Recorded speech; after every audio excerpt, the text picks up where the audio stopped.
Hello students, third year students का आज 30वां lecture है। तो अभी आपका जो नया चैप्टर है वो है विज्ञापन योजना। उसका आज सेकंड पैराग्राफ है। तो इसमें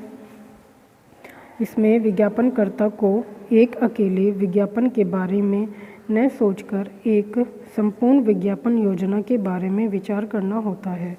मीन्स जो विज्ञापनकर्ता होता है या विज्ञापन का निर्माता होता है, विज्ञापन बनाने वाला, उसको किसी एक अकेले विज्ञापन के बारे में, जैसे आप सेपरेट अकेला एक पोस्टर या होल्डिंग या प्रेस लेआउट या कोई भी ऐड बनाते हैं, उसके बारे में ना सोचकर, कोई भी हो वो माध्यम या माध्यम कोई भी हो, किसी भी चीज़ पर बनाया जा रहा हो, लेकिन जो टेक्निक होती है वो ये होती है कि उनको किसी एक के बारे में ना सोचकर संपूर्ण विज्ञापन योजना के बारे में विचार करना पड़ता है। मीन्स जो जिसके लिए मतलब जिस प्रोडक्ट के लिए या जिस भी सामान के लिए या जिस भी कार्य के लिए वो उस विज्ञापन को बना रहे हैं, उसका निर्माण कर रहे हैं, उसका जो संपूर्ण विज्ञापन योजना होती है, मतलब कि आगे तक का उसके बारे में सोच के उनको विज्ञापन बनाना पड़ता है कि ये ऐड को हमें कहाँ तक लोगों तक पहुँचाना है, कब तक पहुँचाना है,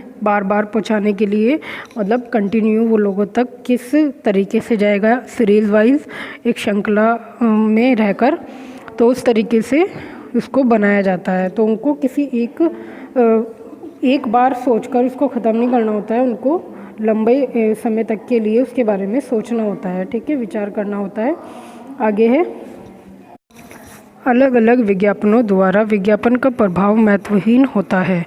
मतलब जो विज्ञापन अलग अलग बनाए जाते हैं, यानी कि मान लो वो कैंपेन के तरीके से बनाए जा रहे हैं, बट वो अलग अलग बनाए जाते हैं, या आप जो सिंगल के विज्ञापन बनाते हैं उनका जो उनके द्वारा जो प्रभाव होता है लोगों पर, वो महत्वहीन होता है। मतलब उसका इतना ज़्यादा इफ़ेक्ट नहीं होता लोगों पे। वो एक बार देखते हैं, उसको देख लेते हैं, वो ख़त्म हो जाता है।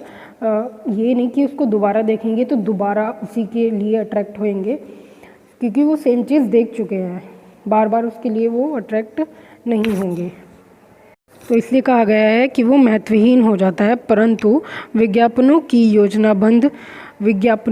योजनाबद्ध संबंध, यहाँ पे जो योजनाबद्ध शब्द है और जो इसके बाद ये है समन्वित और श्रृंखला, इनमें तीनों शब्दों का अलग अलग मीनिंग है, लेकिन जब विज्ञापन में इस द्वारा इस क्रिया से कार्य किया जाता है, उसे विज्ञापन योजना के अंतर्गत किया जाता है, ठीक है। तो यहाँ पे योजनाबद्ध मीन्स जो आपने प्लान किया हुआ हो, ठीक है, जो प्लान होता है ना।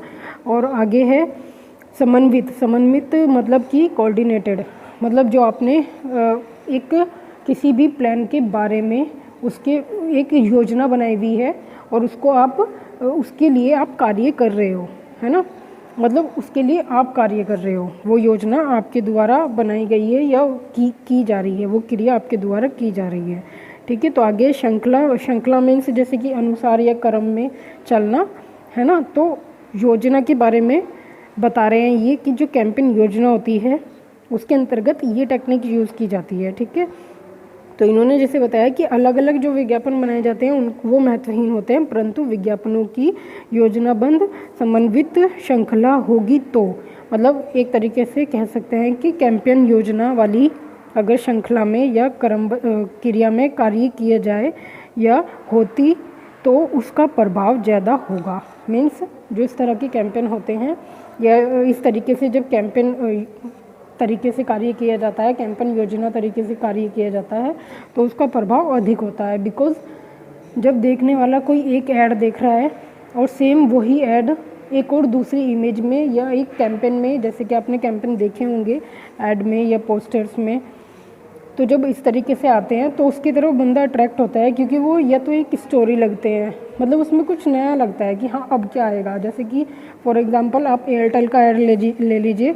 एयरटेल में वो एक ही बंदी दिखाते हैं जो बार बार ऐड बनाती है, कभी वो पहाड़ों पे चली जाती है, कभी वो कहीं चली जाती है, कभी वो अलग अलग शहरों में घूमती रहती है, इवन अलग अलग देशों में जाती है, और वहाँ पे जाके वो एक्सप्लेन करती है कि एयरटेल का नेटवर्क यहाँ भी चल रहा है, सबसे बेस्ट है।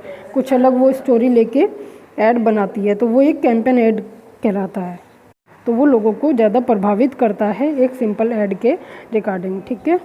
तो आगे है क्योंकि वह एक दूसरे से क्रमबद्ध रूप से उपभोक्ता पर अपना निरंतर रूप से प्रभाव बनाती रहते हैं या बनाती हैं, है ना। तो क्योंकि उस तरह के विज्ञापन जो कि एक योजना में बनाए जाते हैं, जिसे कैंपेन योजना कहा गया है या विज्ञापन योजना कहा गया है, जिसको शॉर्ट में हम कैंपेन कह रहे हैं। तो इस तरह के जो ऐड होते हैं, क्योंकि वो एक दूसरे से बंधे हुए होते हैं। फॉर एग्ज़ाम्पल जैसे मैंने आपको एयरटेल का बताया है, तो उसमें जैसे कि फर्स्ट आया तो वो आपको अट्रैक्टिव लगा तो आप उसकी तरफ खींचे, फिर जब सेकंड आया तो वो और अट्रैक्टिव लगा, फिर जब थर्ड आया तो आते रहे तो आप उसकी तरफ खींचते रहे, और पिछले ऐड भी आपको उसके याद रहते रहे कि हाँ पहले उसने वहाँ बनाया था, ऐसे था, फ्रेंड्स के साथ बैठी थी।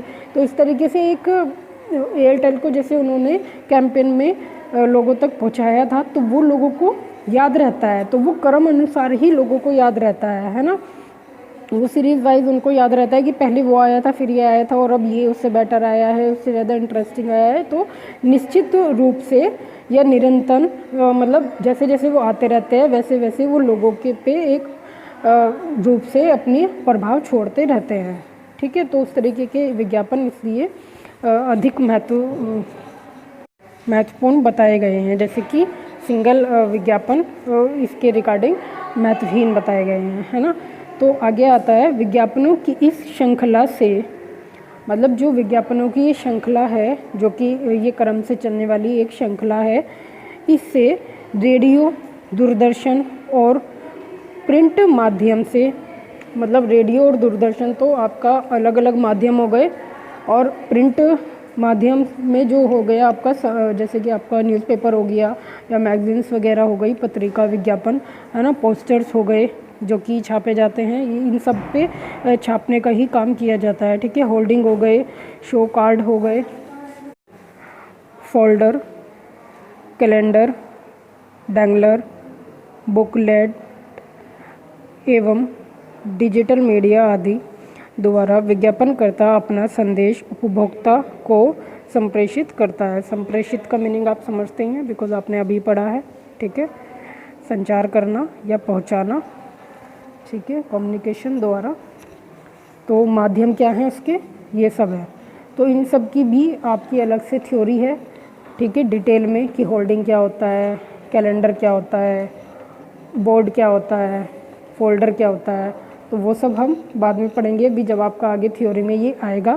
फ़िलहाल ये है कि विज्ञापन जब कैंपेन में बनाया जाता है, विज्ञापन योजना जब कैंपेन के टेक्निक से बनाई जाती है, तो वो लोगों को अधिक प्रभावित करती है और उनको याद रहती है, उनको एक अलग छवि बनाती है, अलग रूप से लोगों के मस्तिष्क में वो रह जाती है, ठीक है। और इस तरह के विज्ञापनों में क्या डाला जाता है, जैसे कि अगर हम उसे दृष्टि से देख रहे हैं तो उसमें एक रूपता होनी चाहिए, मतलब हम जब उसे देख रहे हैं तो ऐसा हमें लगे कि वो देखने में बहुत आकर्षित है ना। जैसे कि आपने देखा होगा, जैसे कि हमारा एग्जांपल चल रहा है एयरटेल का, तो आपने देखा होगा कि उस बंदी का जो ड्रेसिंग स्टाइल है, उसमें उसकी जो पर्सनैलिटी है, बॉय कट टाइप या कुछ भी, या उसके बोलने का जो तरीका है वो बिल्कुल डिफरेंट है ना। तो मतलब और देखने में मतलब वो फ्रेंड सर्कल के साथ उसमें सर्वाइव कर रही है, इधर उधर जा रही है और एयरटेल को शो कर रही है पब्लिक को कि हाँ एयरटेल सबसे बेस्ट नेटवर्क है, और ख़ुद इसको आप लोग यूज़ करिए और ख़ुद समझिए, डिसाइड करिए।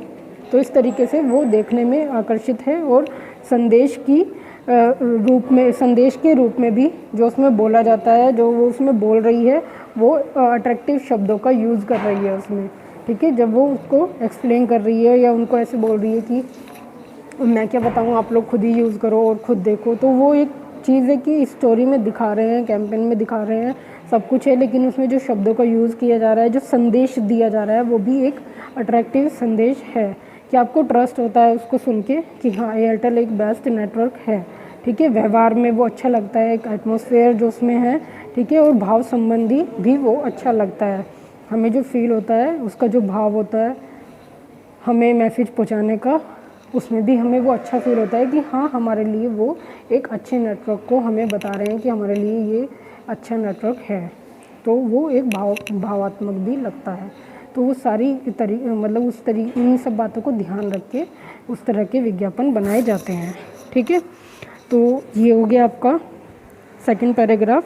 अब हम थर्ड पैराग्राफ अपनी नेक्स्ट वीडियो में डिस्कस करेंगे, पढ़ेंगे। Okay students, take care.